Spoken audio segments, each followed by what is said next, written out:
जब से मैंने अपने स्टूडियो पर इन्वर्टर लगवाया है तब से एक प्रॉब्लम मैं देख रहा हूँ। क्या हो रहा है कि जैसे लाइट बंद होती है हमारा कंप्यूटर बंद हो जाता है। हालांकि जब फिर से हम चालू करते हैं तो यहाँ पर चालू होता है, लेकिन लाइट बंद होते ही हमारा कंप्यूटर कुछ सेकंड के लिए, कुछ मिनट के लिए बंद हो जाता है। हमें फिर से यहाँ पर चालू करना पड़ता है। तो आखिर ये प्रॉब्लम क्यों आ रही है, और अगर आपके भी पास ये प्रॉब्लम आ रही है कि आपके यहाँ, आपके घर में या फिर आपके स्टूडियो में या आपके ऑफिस में इन्वर्टर अगर लगा है और लाइट बंद होते ही अगर आपका कंप्यूटर, आपका लैपटॉप बंद हो जाता है, फिर से चालू करना पड़ता है, तो ऐसे में आज की वीडियो का बिल्कुल भी स्किप मत कीजिएगा, एंड तक जरूर देखिएगा। क्योंकि अगर हम घर में इन्वर्टर लगवाए हैं और जब लाइट बंद होती है और लाइट बंद होते ही हमारा कंप्यूटर बंद हो जा रहा है तो फिर इन्वर्टर लगाने का कोई भी मतलब नहीं निकलता। क्योंकि अगर मान के चलिए आप कोई इमरजेंसी काम कर रहे हैं और उसी टाइम लाइट बंद हो जाती है और आपके घर में इन्वर्टर लगा है, बावजूद आपका सीपीयू बंद हो जा रहा है, आपका कंप्यूटर बंद हो जा रहा है, तो फिर आपके इन्वर्टर का कोई मतलब नहीं होता। तो आज की वीडियो में आपको बताने वाला हूं, अगर आपके पास भी ये प्रॉब्लम आ रही है कि इन्वर्टर लगे होने के बाद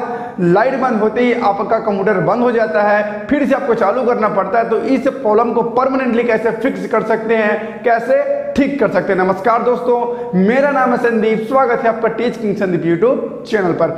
चलिए फटाफट वीडियो शुरू करते हैं। तो दोस्तों बेसिकली होता क्या है, अगर आपके यहाँ इन्वर्टर लगा है और लाइट बंद होते ही आपका कंप्यूटर बंद हो जाता है, अब फिर से आपको चालू करना पड़ता है, इसका मतलब ये कि आपके यहाँ जो इन्वर्टर लगा है उसमें यूपीएस वाला कोई भी फीचर नहीं है। और मैं आपको बता दूं, कंप्यूटर सिस्टम के लिए इन्वर्टर नहीं, आपको यूपीएस की जरूरत पड़ती है। और आजकल जितने भी हम इन्वर्टर खरीदते हैं, बाई करते हैं, इनमें ऑलरेडी हमें यूपीएस वाला फीचर देखने को मिलता है। और जब हम अपने घर के इन्वर्टर को यूपीएस वाले फीचर पे रखते हैं, यूपीएस वाले मोड पर रखते हैं, तो हमारा कंप्यूटर लाइट बंद होने पर भी बंद नहीं होता, हमें दोबारा से चालू करना नहीं पड़ता, बिल्कुल प्रॉपर तरीके से चलता रहता है। लेकिन अगर आपका कंप्यूटर लाइट बंद होते ही बंद हो जाता है, मतलब इन्वर्टर लगा है, बावजूद अगर लाइट बंद होती है और आपका कंप्यूटर बंद हो जाता है, आपको फिर से चालू करना पड़ता है, इसका मतलब आपको अपने इन्वर्टर में जो यूपीएस मोड मिलता है उसे आपको ऑन करना पड़ेगा, चालू करना पड़ेगा।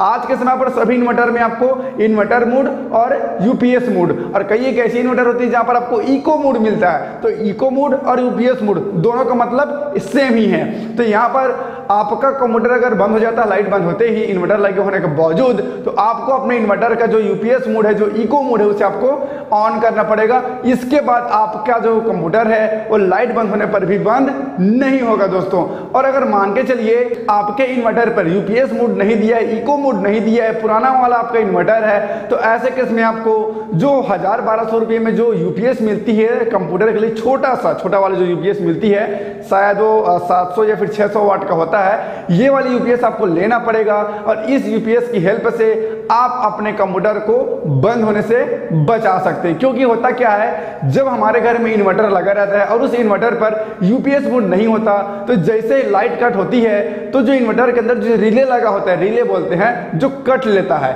वो जब कट लेता है कुछ सेकंड के लिए हमारा कंप्यूटर बंद हो जाता है, मतलब पूरा सप्लाई को ही वो बंद कर देता है। तो जो कुछ सेकंड के लिए सप्लाई बंद होगा, उसी वक्त हमारा जो यूपीएस रहेगा छोटा वाला, जो 1000-1200 मिलता है, वो वाला हमारे कंप्यूटर को संभाल लेगा। और ऐसे करने से आपका जो कंप्यूटर है लाइट बंद होने पर भी बंद नहीं होगा, जिससे आप कितने भी इमरजेंसी काम करते रहेंगे तो आपका काम नहीं रुकने वाला। और अगर आप अलग से यूपीएस लेना नहीं चाहते तो आप एक बार अपने घर में लगे इन्वर्टर को चेक कीजिए, उसमें आपको यूपीएस मोड मिल जाएगा। तो आपको यूपीएस मोड को ऑन कर देनी है, इनेबल कर देनी। इसके बाद जब भी लाइट बंद होगा तो आपका जो कंप्यूटर बिल्कुल भी बंद नहीं होगा, कुछ सेकंड के लिए भी बंद नहीं होगा। मेरे पास जो प्रॉब्लम आ रहा था वो क्या था, जो फिटर हमारे घर में इन्वर्टर को लगा कर गया था वो यूपीएस मोड को ऑन नहीं किया था, जिसकी वजह से हमारे घर में जैसे लाइट जाती थी, मतलब मेरे स्टूडियो में जैसे लाइट जाती थी, मेरा कंप्यूटर बंद हो जाता था, जिससे मेरी जितने भी इमरजेंसी काम चलती थी, चाहे वीडियो एडिटिंग की बात करें, हम फोटो एडिटिंग की बात करें, वीडियो अपलोडिंग की बात करें, वो सारा काम रुक जाता था। फिर मैंने यहाँ पर जाकर अपने इन्वर्टर में यूपीएस मोड को ऑन किया, जिसके बाद से अभी की कंडीशन पे लाइट बंद भी हो जाती है, तो मुझे पता भी नहीं चलता कि आखिर मेरे स्टूडियो पे लाइट बंद हुआ भी था। तो मैंने आपको बता दिया कि आपको करना क्या है। पहला, आप अपने इन्वर्टर में यूपीएस मोड को ऑन कर सकते हैं, इको मोड को ऑन कर सकते हैं। अगर ये फीचर आपके इन्वर्टर पर नहीं है तो आपको एक छोटा सा यूपीएस ले लेनी जो 1000-1200 मिल जाती है, जैसे कि स्क्रीन पर देख पा रहे हैं। इस तरह का आपको यूपीएस ले लेनी, इसे आपको लगा लेनी। इसे लगाने के बाद आपका कंप्यूटर बिल्कुल भी बंद नहीं होगा। और अगर आप थोड़ी बहुत खर्चा करना चाहते हैं तो आप अपने पूरे इन्वर्टर का जो इन्वर्टर जो होता है, बैटरी को आप छोड़ दीजिए, जो इन्वर्टर जो होता है आप उसे चेंज करके एक नया इन्वर्टर ले सकते हैं जिसमें आपको यूपीएस वाला फीचर देखने को मिल जाएगा दोस्तों। तो इतना करने के बाद आपका जो कंप्यूटर है बिल्कुल भी बंद नहीं होगा, चाहे कितनी भी बार लाइट आए या फिर जाए, कोई मतलब नहीं। आपको पता भी नहीं चलेगा कि आखिर आपके यहाँ लाइट बंद हुआ था दोस्तों। मुझे उम्मीद है वीडियो आपको काफी ज्यादा पसंद आई होगी, आपके लिए हेल्पफुल रहा होगा। तो वीडियो को लाइक कर देना, चैनल को सब्सक्राइब कर देना, साथ ही घंटे को भी दबा देना। और जितने भी ऐसे आपके दोस्त हैं जिनको इस तरह की प्रॉब्लम आ रही है उनके पास भी इस वीडियो को जरूर से शेयर कर दीजिएगा दोस्तों। और चैनल को सब्सक्राइब नहीं किया, चैनल को सब्सक्राइब करके साथ ही घंटे को दबा ही दीजिएगा। वीडियो को लाइक कर देना, दोस्तों के साथ शेयर कर देना। तो बस आज के लिए इतना ही, फिर मिलते हैं एक नए वीडियो में नए टॉपिक के साथ। तब तक